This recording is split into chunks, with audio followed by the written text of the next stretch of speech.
سلام، به زیبا خوش اومدی. قبل از اینکه وارد این بخش از سفر زنانگی بشیم میخوام یه چیزی رو یادت بیارم.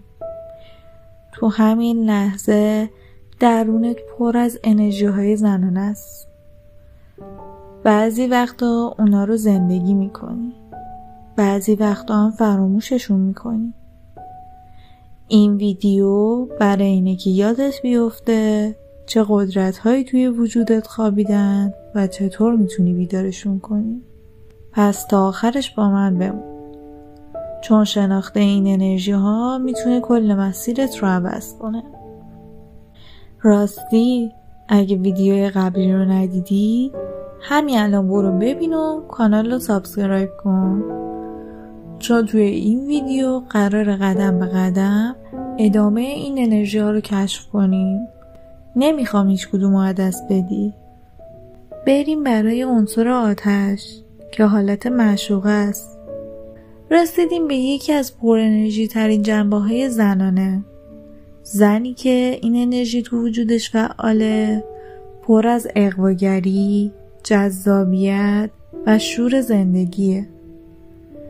این زن به خودش میرسه، مراقب ظاهرشه، از بدنش آگاهه، با اعتماد به نفس راه میره و از زن بودنش لذت میبره. لبندی توی رفتار و نوع پوششش، حتی نگاهش دیده میشه. رنگای گرم مثل قرمز، زرشکی، نارنجی، مشکی رو با جسارت انتخاب میکنه. این زن معمولا وقتی وارد یه جمع میشه نگاه ناخودآگاه جذبش میشه، چون انرژی جنسی و حس زندگی داره.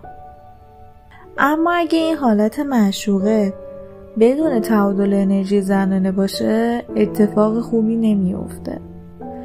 اون وقت ممکنه زن تبدیل بشه به بازیچه نگاه ها و رابطه های سطحی.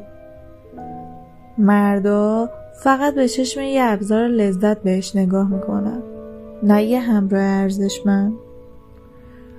چنین زنی در ظاهر جذابه، ولی از درون ممکنه پر از زخم، احساس تنهایی و خستگی باشه. اما اگه این انرژی اغواگر با زنانگی سالم ترکیب بشه ماجرا عوض میشه. این زن نه تنها خواستنیه بلکه قابل احترامه. مردا در کنارش حس میکنن باید براش تلاش کنن، مراقبش باشن و رابطه‌شون رو جدی بگیرن. اون زن میدونه چطور جذاب باشه، ولی در عین حال مرزاشو حفظ کنه. خودش رو ارزون نمیفروشه، ولی از قدرت زنانش با آگاهی استفاده میکنه. این همون معشوقه‌ایه که در تعادل با خودش زندگی میکنه، خواستنی، محترم و عمیق. یه چیزی اینجا بگم، اگه تا اینجای ویدیو باهات همخونی داشتی یا حس کردی بخشی از خودت رو شناختی، همین الان یه کامنت بذار و بنویس کدوم حالت رو بیشتر در خودت حس میکنی. این نه تنها به خودت کمک میکنه بلکه گفتگوی ما رو هم عمیق‌تر میکنه. حالا میرسیم به آخرین عنصر هوا، نماد ذهن باز، آگاهی، تعادل و اقتدار. زنی که این انرژی رو درون خودش داره در نگاه اول شبیه یه ملکه است، پر از وقار، استقلال و قدرت درونی. این زن اهل تصمیم گیریه، مرز داره، خودش رو میشناسه و اجازه نمیده کسی وارد حریم شخصیش بشه. از بیرون شاید سرد به نظر بیاد، ولی در اصل درونش پر از نظم و ثباته. اما وقتی این انرژی با زنانگی پایین همراه میشه تعادل از بین میره. چنین زنی بیش از حد منطقی و سختگیر میشه، دیگه نمیتونه عشق رو دریافت کنه، نمیذاره کسی بهش نزدیک بشه و از مردا چیزی نمیپذیره، چون فکر میکنه اگه چیزی بگیره یعنی ضعیفه. ممکنه بگه من خودم کارامو انجام میدم و این نه از قدرت بلکه از ترس نشون بده. نتیجهش زن در ظاهر قویه ولی درونش تنهاست.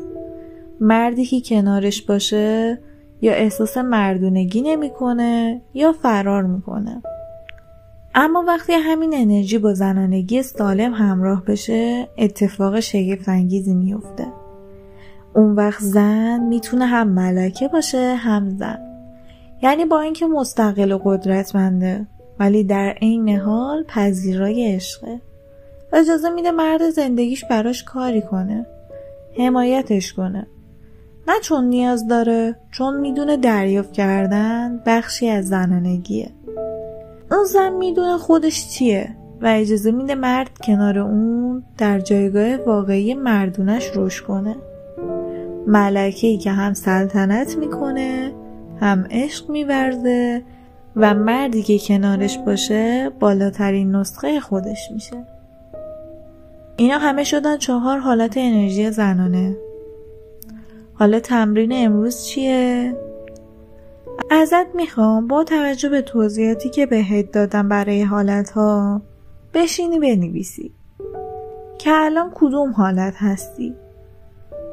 ممکنه با خودت بگی خب من اون حالت کدبانویی رو دارم که انرژی زنانش پایینه، پس باید انرژی زنانمو توی حالت کدبانو بیارم بالا و 3 حالت دیگه هم تلاش میکنم تو خودم تقویت بکنم.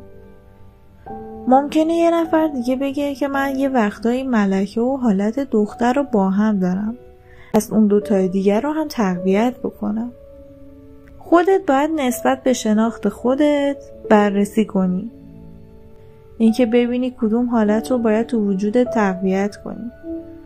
ببین الان بیشتر در کدوم یکی از حالت رو زندگی میکنی، کدومش فعاله، کدومش خاموشه یا کمتر در خودت میشناسی. اگه خواستی کاملتر پیش بری برام تو کامنت ها بنویس که تو الان بیشتر کدوم انرژی زنانه رو داری زندگی میکنی و کدوم ها نیاز دارن بیدار شن. یادت نره ویدیو رو لایک کن، سابسکرایب کن، زنگوله رو هم بزن تا ویدیوهای بعدی رو از دست ندی، چون این تازه شروع مسیر شناخت خودته. قراره با هم عمیق‌تر و هر بار یه قدم به بیدار شدن زن درونمون نزدیکتر بشیم. لطفاً اگر حس کردی این ویدیو ممکنه حالا یه دوستت رو بهتر کنه براش بفرست، چون آگاهی یه زن بیدار شدن یه نسل رو رقم میزنه. تا ویدیو بعدی با عشق از خودت مراقبت کن. الهه درخشان.